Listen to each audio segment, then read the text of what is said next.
Buniani tidak menerima penetapan dirinya sebagai tersangka atas kasus penyebaran kebencian bernuansa SARA.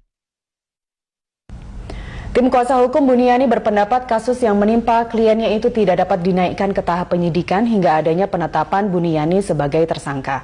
Tim kuasa hukum juga menilai penetapan Buni sebagai tersangka terlalu cepat dan belum melalui proses yang seharusnya. Atas perlakuan itu, tim kuasa hukum akan mengajukan pra-peradilan atas penetapan Buniani sebagai tersangka oleh pihak penyidik.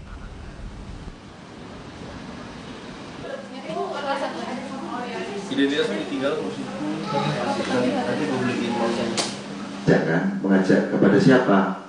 Nah ini yang di dalam kurung untuk pemilih muslim ya. Dan yang berdasarkan SARA ini yang kita ulas apa yang dibahas, apa yang dengan posisinya sebagai tersangka sekarang, kita akan pra-peradilan. Itu jelas. Karena ada proses yang tidak lazim ini. Kan komitmen dari kepolisian kemarin, prosesnya ini akan digelar terbuka, betul nggak? Sama katanya kan? Ada saksi. Ini BAP belum saja digelar, gitu. Setelah selesai tanda tangan, belum digelar, tiba-tiba surat penangkapan naikkan status tersangka, begitu. Harusnya kan diuji dulu dong, ya. Saksi ahli, baik itu dari pelapor, terlapor, diuji dulu. Jadi saya mengharapkan keadilan, penegakan hukum yang fair.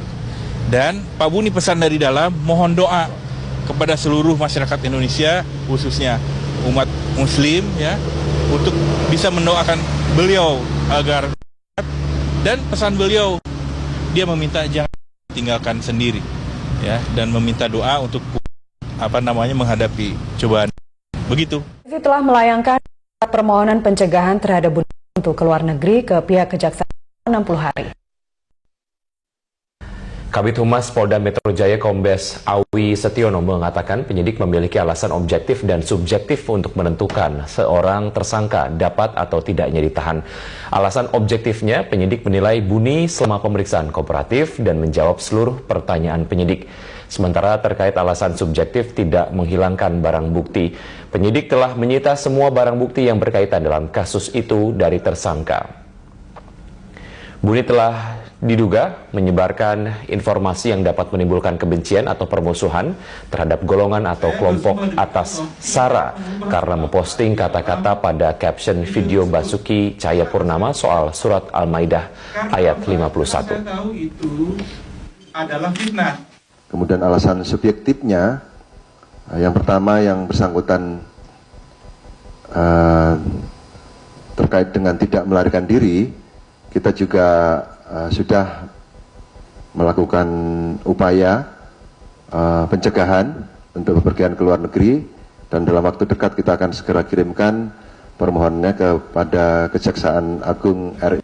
Buniani, pengunggah video calon Gubernur DKI Jakarta Basuki Cahayapurnama saat mengutip surah Al-Maidah ayat 51, resmi ditetapkan sebagai tersangka oleh Polda Metro Jaya.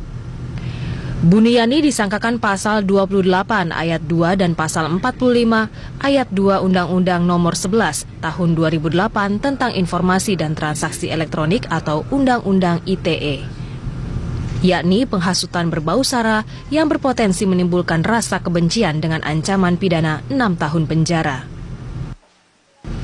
Kasus Buni bergulir dalam rangkaian kronologi yang cukup panjang. Dimulai pada 6 Oktober 2016, Buniani mengunggah cuplikan video pernyataan Ahok saat berkunjung ke Kepulauan Seribu. Dalam video itu, Ahok menyebut surat Al-Maidah ayat 51. Cuplikan video Ahok menjadi viral di media sosial yang diberi judul penistaan terhadap agama. 7 Oktober 2012, kelompok relawan Kotak Aja, komunitas Ahok Jarot, melaporkan Buniani terkait postingan video yang menampilkan pernyataan Ahok.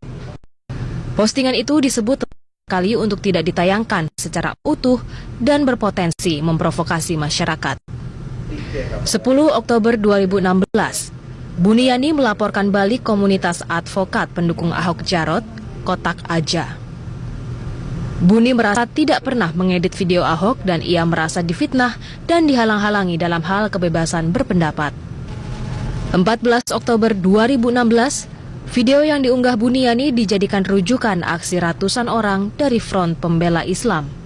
Massa FPI berdemonstrasi di Balai Kota DKI Jakarta. 4 November 2016, demonstrasi besar-besaran terjadi. Areal di lingkaran Istana Merdeka dan Silang Monas menjadi lautan massa berpakaian serba putih.